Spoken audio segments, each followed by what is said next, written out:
Pemirsa, berita Kalimantan Selatan kembali berhadir menjumpai Anda. Bersama saya Naila Lutfiana, sejumlah berita dan informasi lainnya yang telah kami siapkan untuk Anda. Berikut berita utama hari ini.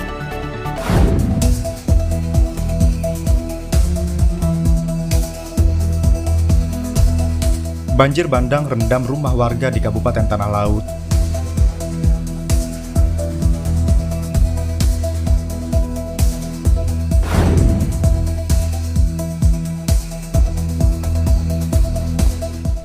Pemerintah Kota Banjarmasin siapkan anggaran sebesar 16 miliar rupiah untuk pembangunan rusunawa baru.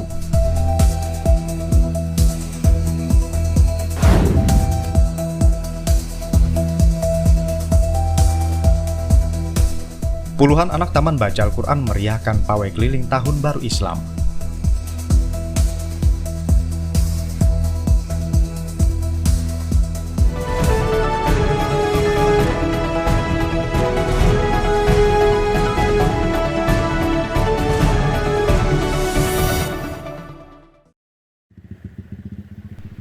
Hujan deras yang mengguyur Kabupaten Tanah Laut, Kalimantan Selatan Sabtu sore kemarin menyebabkan beberapa rumah terendam banjir. Bahkan sebuah rumah terseret arus hingga belasan meter.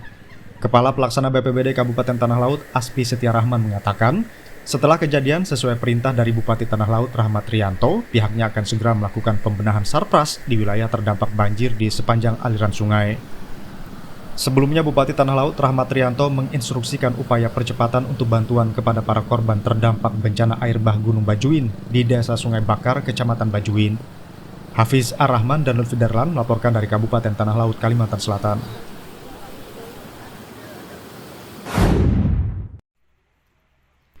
Pemerintah Kota Banjarmasin mengalokasikan anggaran hingga 16 miliar rupiah dalam APBD Perubahan 2025 untuk pembebasan lahan pembangunan rumah susun sewa atau rusunawa. Dana tersebut merupakan langkah awal mewujudkan hunian layak bagi masyarakat berpenghasilan rendah sekaligus mendukung penataan kota. Rencananya 2 rusunawa akan dibangun di kawasan Mantuil, Kecamatan Banjarmasin Selatan, dan di kawasan Veteran, Kecamatan Banjarmasin Tengah. Namun prioritas utama akan difokuskan di kawasan Veteran. Selain dinilai strategis, lokasi ini juga mendukung program normalisasi sungai dan penataan kawasan kumuh di sekitarnya. Kemudian kita sudah melaksanakan studi kelayakan di tahun 2024 tadi untuk lokasi rusun di daerah Mantuil dan di daerah Veteran. Tentunya sudah studi kelayakan ini, tahapan selanjutnya adalah usulan pembebasan lahan. Itu kan secara timeline sudah kelayakan, dilakukan usulan pembebasan lahan di perubahan dari itu. Jadi tentunya harapan kami jika anggaran tersedia, kemudian ada alokasi untuk pembebasan lahan, jadi sosialisasi terkait pembebasan lahan di daerah 2 lokasi tersebut dapat kita laksanakan. Chandra menambahkan lahan yang dibutuhkan di masing-masing lokasi sekitar 600 meter persegi. Di atas lahan tersebut akan dibangun 2 menara rusunawa yang dapat menampung antara 50 hingga 10 unit hunian. Sementara itu, Banjarmasin telah memiliki 2 rusunawa yang sudah beroperasi, yakni Rusunawa Ganda Magfirah di Jalan Tembus Mantuil dan Rusunawa Teluk Layan di tepi Sungai Martapura. Keduanya dibangun melalui kolaborasi antara pemerintah Kota Banjarmasin dan sejumlah kementerian. Fudail dan Lutfi Darlan melaporkan dari Banjarmasin, Kalimantan Selatan.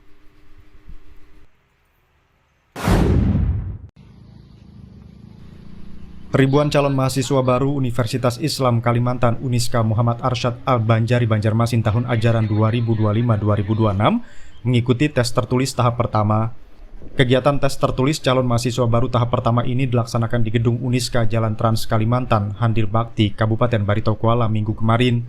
Sebelum memasuki tes tertulis, calon mahasiswa baru juga dites kesehatan dan tes urin. Rektor Uniska Muhammad Arsyad Al-Banjari Banjarmasin, Profesor Dr. Muhammad Zainul menyampaikan bahwa pelaksanaan PMB tahun ini berjalan lancar dan tertib. Tepatnya pada tanggal 29 Juni 2025, Universitas Islam Kalimantan Muhammad Arsyad Al-Banjari Banjarmasin kembali dapat melaksanakan seleksi penerimaan calon mahasiswa baru periode semester gasal tahun akademik 2025-2026.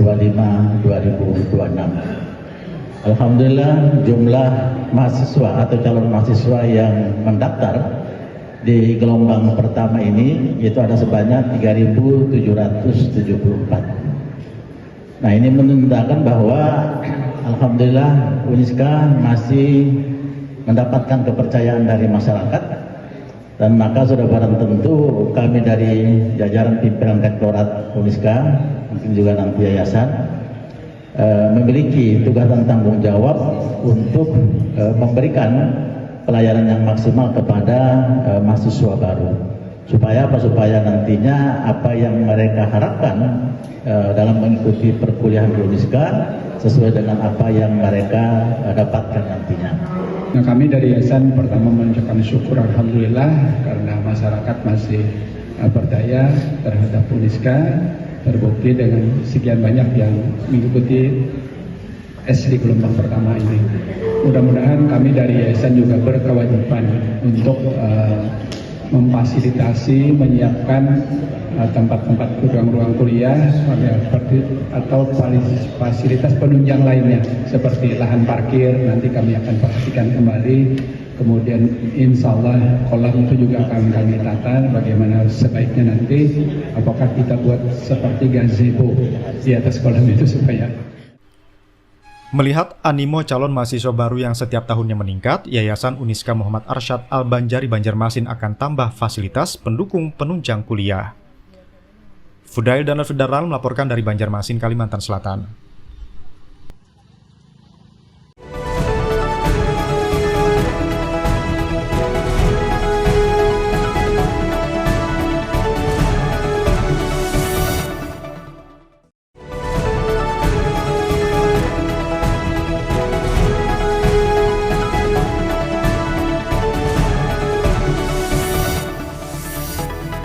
Pemirsa, terima kasih masih bersama kami di Berita Kalimantan Selatan. Untuk Anda yang baru bergabung, berikut berita utama hari ini.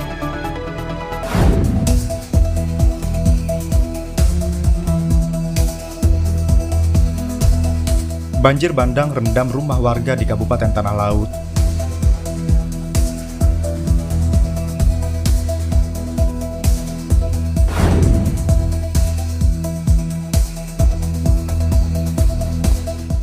Pemerintah Kota Banjarmasin siapkan anggaran sebesar 16 miliar rupiah untuk pembangunan rusunawa baru.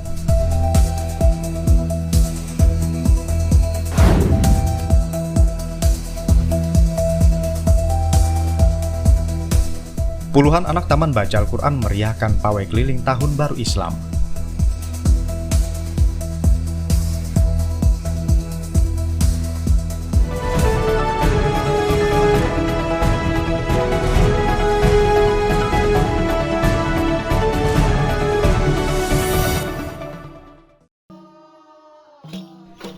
Dengan mengenakan pakaian muslim dan membawa poster bertema Tahun Baru Islam, puluhan anak dari Taman Baca Al-Quran Barakatul Mustafa yang berada di Komplek Yuka, Kelurahan Basiri, Kecamatan Banjarmasin Barat, antusias mengikuti pawai keliling Sabtu sore kemarin. Kegiatan ini digelar dalam rangka memperingati 1 Muharram, Tahun Baru dalam kalender Hijriah. Meski masih berusia dini, para peserta terlihat semangat menyuarakan syiar Islam melalui lantunan selawat dan doa-doa sederhana. Kegiatan ini juga semakin meriah oleh penampilan Sinoman Hadrah. Sinoman Hadrah adalah kesenian tradisional khas Banjar, Kalimantan Selatan yang bernafaskan Islam. Kesenian ini memadukan unsur seni suara dan tari, serta mengandung pesan akidah, syariah, dan akhlak. Uniknya kali ini, penari dari Sinoman Hadrah ini semuanya adalah anak-anak. Satu, istilahnya kita memperingati hari ini sebagai wujud karena gitu umat Islam, yalah, karena kan wajib Tahun Baru Islam itu kita meriahkan.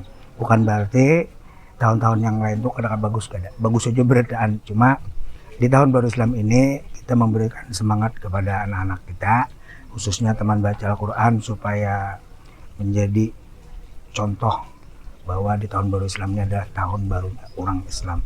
Nah, jadi semangat kepada mereka supaya lebih giat lagi untuk meningkatkan keimanan dan ketakwaan kepada Allah. Ini kenapa memilih Sinoman Hadrah nih, mengingat istilahnya ini ramai untuk mengenakan kepada anak juga kan, seperti apa? Iya, seperti itu. Artinya dengan adanya Hadrah ini kan biar mereka tahu bahwa adat Islam itu banyak. Kadang hanya Hadrah Sinoman aja, dan malah ada maulid hapsinya, ada rudatnya dan lain-lainnya. Jadi mereka biar tahu bahwa Islam tuh asik lah, indah lah, bagus gitu. Pawai juga menjadi ajang silaturahmi dengan warga sekitar yang turut menyambut hangat kegiatan positif ini.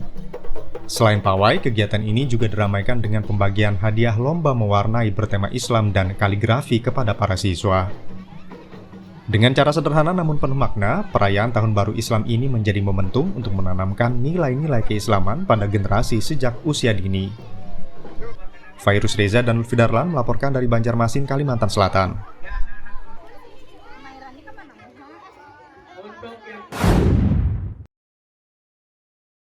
Bribda Yunita Anjeli Syahdat, atlet sepeda asal Kota Baru yang juga anggota Polda Kalimantan Selatan berhasil meraih medali emas pada cabang olahraga balap sepeda dalam ajang World Police and Fire Games atau WPFG 2025 di Amerika Serikat. Ajang internasional 2 tahunan ini diikuti oleh ribuan anggota kepolisian dan petugas pemadam kebakaran dari berbagai negara. Yunita tampil gemilang dengan catatan waktu terbaik, mengungguli pesaing dari berbagai benua. Bribda Yunita menjadi bagian dari kontingen Polri yang tahun ini menurunkan atlet terbaiknya di 7 cabang olahraga, yaitu atletik, voli, basket, taekwondo, judo, golf, dan balap sepeda. Keberhasilan Yunita tak hanya membawa harum nama Indonesia, namun juga menjadi motivasi bagi personel Polri lainnya untuk terus berprestasi dan menjaga nama baik institusi di kancah internasional. Ardian Syah dan Lutfi Darlan melaporkan dari Kabupaten Kota Baru, Kalimantan Selatan.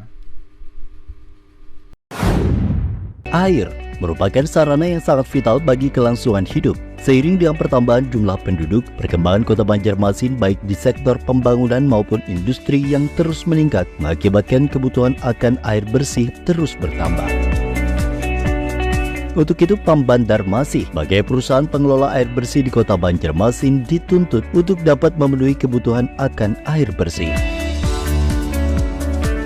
Kota Banjarmasin menjadi salah satu penyangga ibu kota negara, memiliki jumlah penduduk 708.516 jiwa pada tahun 2021 dengan luas wilayah 98,46 km persegi, juga dijuluki sebagai kota 1000 sungai. Semakin meningkatnya jumlah penduduk membuat sarana dan prasarana Kota Banjarmasin harus ditingkatkan, terutama untuk pendistribusian air bersih yang dialirkan kepada masyarakat dengan kualitas, kuantitas, kontinuitas, serta tekanan hingga kebutuhan air bersih bisa dirasakan masyarakat Kota Banjarmasin sampai dengan wilayah terujung. Berdasarkan Perda Nomor 1 Tahun 2022 tentang perubahan bentuk Badan Hukum Perusahaan Daerah Air Minum Banjarmasin, resmi berubah menjadi Perusahaan Perseroan Daerah PT Air Minum Banjarmasin atau Perseroda. Akte pendirian nomor 05 tanggal 10 Juni 2022 yang disahkan melalui Keputusan Menteri Hukum dan Hak Asasi Manusia Republik Indonesia. Pam Banjarmasin mempunyai visi, yaitu mewujudkan perusahaan air minum yang berdaya saing global, cerdas, dan unggul dalam pelayanan serta pengelolaan secara berkelanjutan. Sedangkan misi PT Air Minum Banjarmasin adalah mengembangkan karyawan profesional berakhlak mulia, menjaga ketersediaan sumber daya air baku yang berkelanjutan, menerapkan pelayanan prima dan inovasi sistem teknologi terkini, melaksanakan manajemen mutu, lingkungan, keselamatan dan kesehatan kerja atau K3, mengembangkan diversifikasi usaha.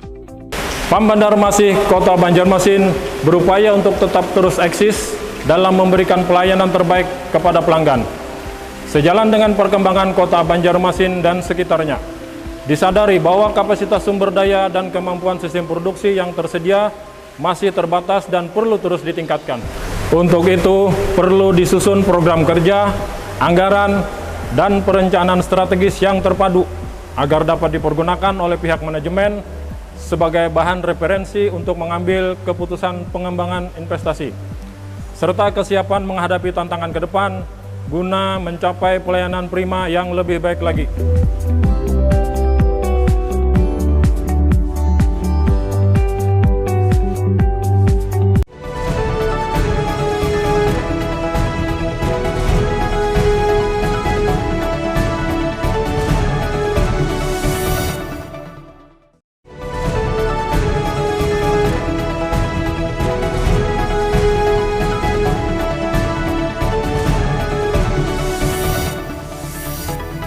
Pemirsa, terima kasih masih bersama kami di Berita Kalimantan Selatan. Untuk Anda yang baru bergabung, berikut berita utama hari ini.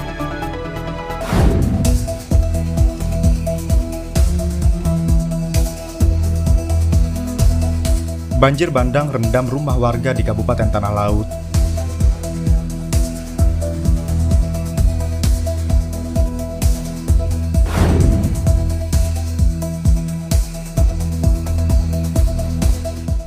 Pemerintah Kota Banjarmasin siapkan anggaran sebesar 16 miliar rupiah untuk pembangunan rusunawa baru.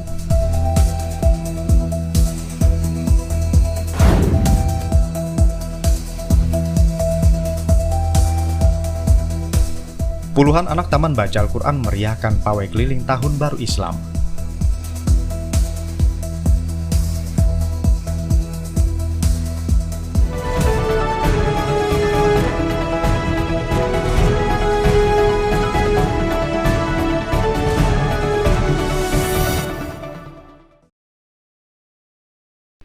Wakil Bupati Barito Kuala Herman Susilo secara resmi membuka turnamen futsal Bupati Cup Batola tahun 2025 yang digelar di Gor Setara Marabahan Kamis lalu. Kegiatan ini diselenggarakan oleh Dinas Pariwisata, Kebudayaan, Kepemudaan dan Olahraga Dispor Butpar Batola sebagai upaya untuk meningkatkan kesehatan, perkembangan fisik, serta sportivitas di kalangan masyarakat, khususnya melalui olahraga futsal. Turnamen futsal Bupati Cup ini sendiri sarana penyaluran dan pengembangan minat dan bakat generasi muda di bidang futsal. Selain itu, turnamen ini juga menjadi wadah bagi para peserta untuk berkompetisi secara sehat serta menumbuhkan semangat sportivitas. Turnamen futsal ini akan berlangsung selama 5 hari mulai tanggal 26 hingga 30 Juni 2025. Adapun jumlah peserta yang mengikuti turnamen ini yaitu 14 tim futsal putra umum dari Kabupaten Barito Kuala, Kapuas dan Tapin. 8 tim futsal putri dari Barito Kuala, Barabai, Kandangan, Banjarbaru, Banjarmasin, Balangan, dan Kota Baru. 16 tim dari kategori SLTA se-Kabupaten Barito Kuala, dan 15 tim dari kategori SLTP se-Kabupaten Barito Kuala dengan total hadiah yang diperebutkan mencapai 53 juta rupiah lebih. Dalam sambutannya, Wakil Bupati Herman Susilo menyampaikan apresiasi dan dukungan penuh dari pemerintah kabupaten terhadap terselenggaranya kegiatan ini. Beliau berharap agar turnamen ini menjadi momentum silaturahmi dan media pengembangan bakat generasi muda di bidang olahraga futsal. Tim Liputan Kalsel Pos melaporkan.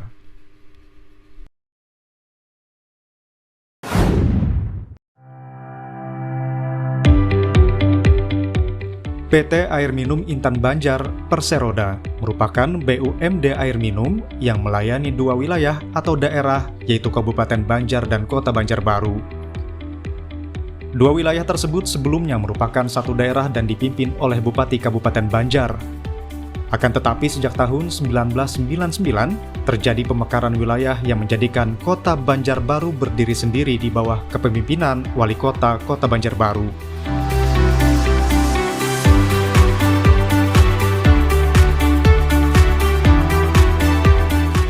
Kabupaten Banjar memiliki luas wilayah kurang lebih 4.688 km persegi, serta memiliki 19 kecamatan.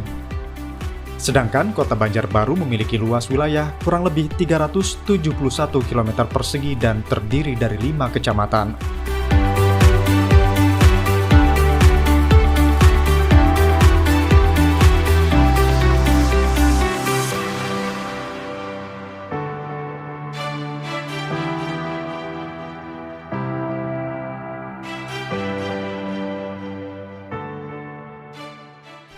PT Air Minum Intan Banjar Perseroda memiliki visi dan misi.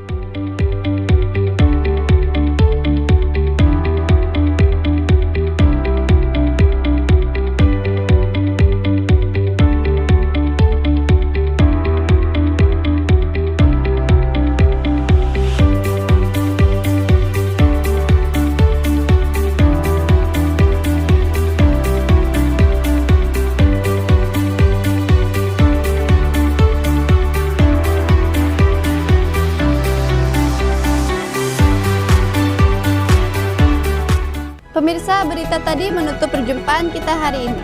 Saya Naila Alfiana serta kru yang bertugas mengucapkan terima kasih dan sampai jumpa.